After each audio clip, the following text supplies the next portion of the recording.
Şimdi sana çok net bir şey söyleyeceğim. Şu an o cebinde taşımış olduğun o pahalı telefonun muhtemelen senin için hiç uygun değil. Evet, yanlış duymadın. Yıllardır bize teknoloji dünyasında hikaye sattılar ve ezberlettiler. Samsung kas gücüdür, karmaşıktır. iPhone ise stabilitedir, prestijdir. Ama 2026 yılındayız. O ezber bu videoda ve bu masada artık bitiyor. Çünkü mesele artık sentetik testlerde hangisinin daha fazla puan aldığı değil. Bugün ikisi de zaten sana bütün dünyalara vaat ediyor. Asıl mesele şu: bu cihaz senin karakterine gerçekten uyuyor mu? Bugün masamızda iki tane cihaz yok. İki farklı zihin yapısı var. Biri sana diyor ki al bu cihazı, sınırları sen çiz, özgürsün. Diğeri diyor ki hiç düşünme, yorulma, bas tuşa, ben senin yerine her şeyi hallederim. Bu video bittiğinde cebindeki telefondan ciddi ya şüphe edeceksin ya da tamam ben doğru seçim yaptım diyeceksin. İnanın bana, bunun ortası falan yok. Hazırsan kağıt üstündeki o tüm yalanları bir kenara bırakıp hayatın tam içinden 2026'nın en sert kapışmasını başlatıyoruz. Nasıl mı? Hazırsak başlıyoruz.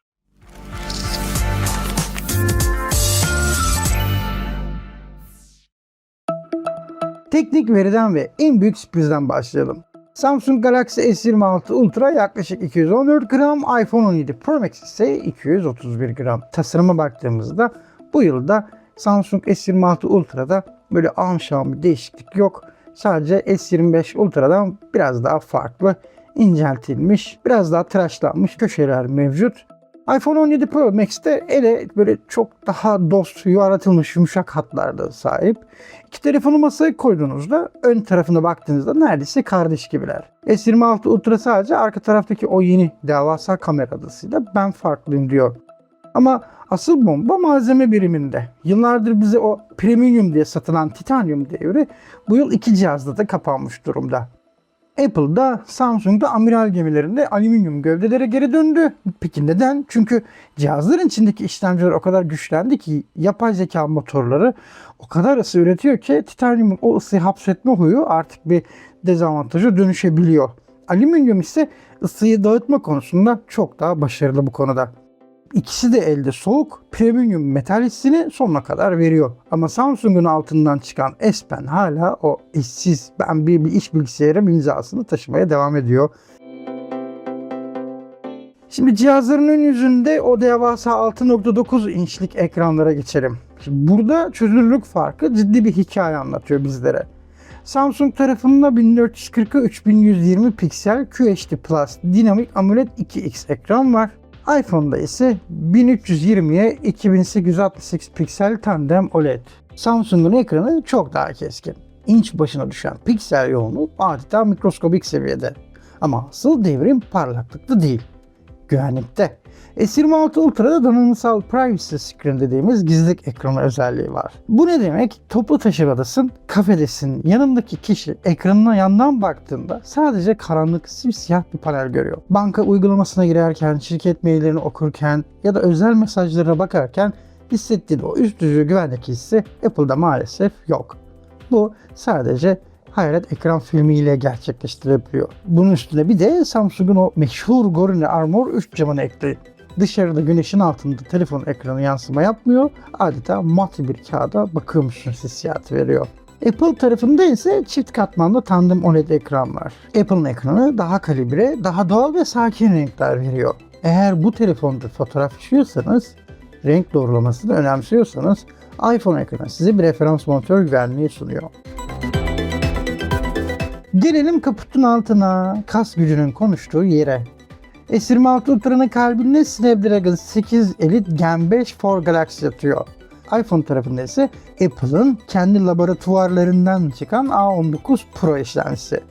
Depolama veremde makas iyice açılıyor ki burada Apple nihayet inadı kırıp kendi tarihinde ilk kez bir ilke imza attı ve 12 GB RAM'e geçti. Ancak Samsung tarafında işler çığırından çıkmış durumda. Üst seviye versiyonlarında 16 GB RAM ve bilgisayar hızında veri okuyan depolama teknolojisi var. Ama asıl fark cihazı terlettiğinizde ortaya çıkıyor. Samsung bu yıl o alüminyum kasının avantajını kullanarak içindeki vapor chamber dediğimiz buhar odası yani soğutma sistemi devasa boyutlara ulaştırmış durumda. Cihazın arka yüzeyinin neredeyse yarısı soğutma bloğu. Bu şu anlama geliyor. En ağır oyunları saatlerce oynayın ve peş peşe 4K 60 FPS videoları render alın. S26 Ultra'da işlemci ısınmadığı için hızını kesmiyor. Ve o stabil performansı saatlerce koruyabiliyor. Şimdi Apple ise cihazın o zarif ve ince yapısını korumak adına yoğun yük altında ekran parlaklığını veya işlemci frekansını biraz daha erken kısmak zorunda kalıyor. Kısa deparlarda iPhone çok hızlı ama maratonda Samsung terletmiyor bile. 2026'nın cihazlarını birbirinden ayıran akıllı kelimesinin hakkının gerçek anlamda veren alan bu kısım yapay zeka tarafı. Şimdi Samsung kutudan One UI 8.5 ile çıkıyor. Geçmişteki o karmaşık, ağır, telefonu yoran arayüzler tamamen bitmiş ve daha iyileştirilmiş geliyor. Animasyonlar o kadar pürüzsüz ve tepkisel ki iOS'un o meşhur akıcılığına kafa tutuyor.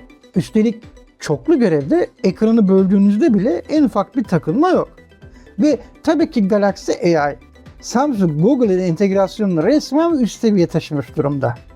Cihazın içinde bir asistan değil, adeta bir sekreter yaratıyor.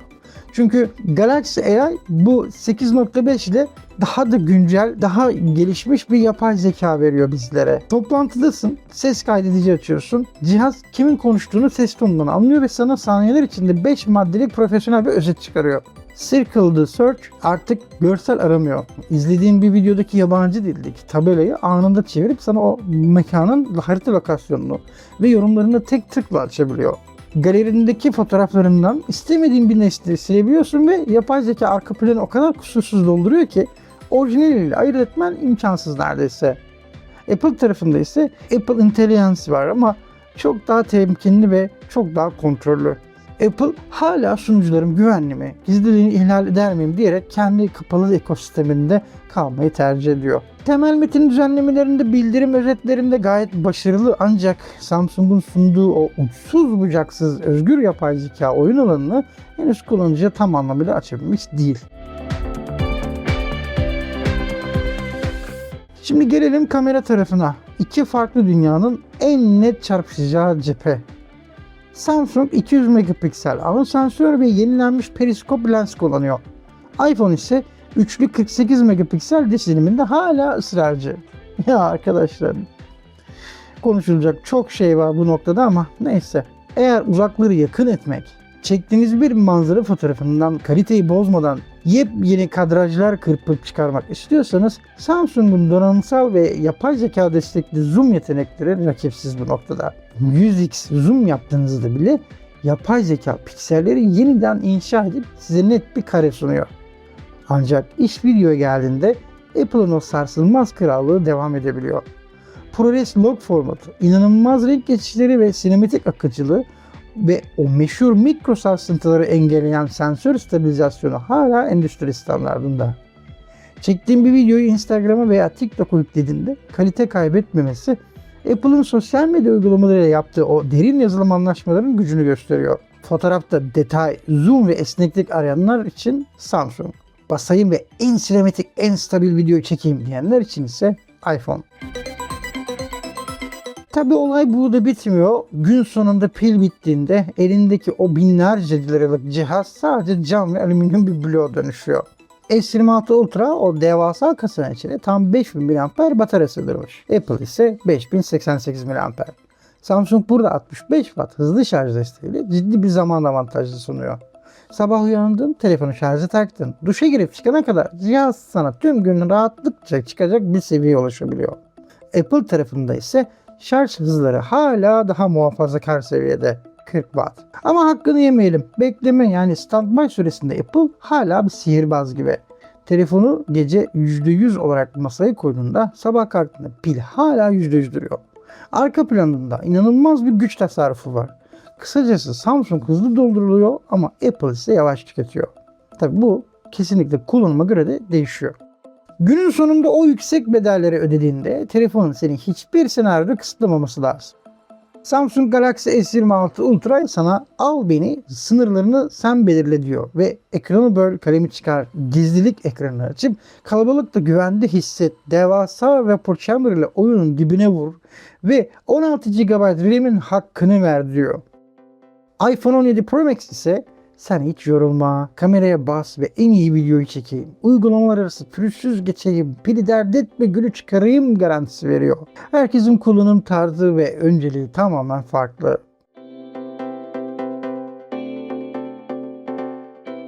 Şimdi dürüst ol arkadaşım. Bu videoyu buraya kadar izlediysen ya başından beri fikrin tamamen değişti ya da anlattıklarımdan dolayı bana fena halde sinir olmuş durumdasın. İnan bana ikisi de çok güzel. Çünkü ikisi de bu işin doğasında var. Ama şunu gerçekten merak ediyorum. Bu anlattıklarımdan sonra sen gerçekten doğru telefonu mu kullanıyorsun? Yoksa yıllardır sana satılan o hikayelere mi inandın? Yorumlarda fikrinizi yazmayı sakın unutmayın. Bu videoyu beğenmeyi ve kanalıma abone olmayı unutmayın. Çünkü çok daha sert ve açık bir şekilde konuşacağız. Kendinize çok iyi bakın. Bir sonraki videoda görüşmek üzere. Hoşça kalın.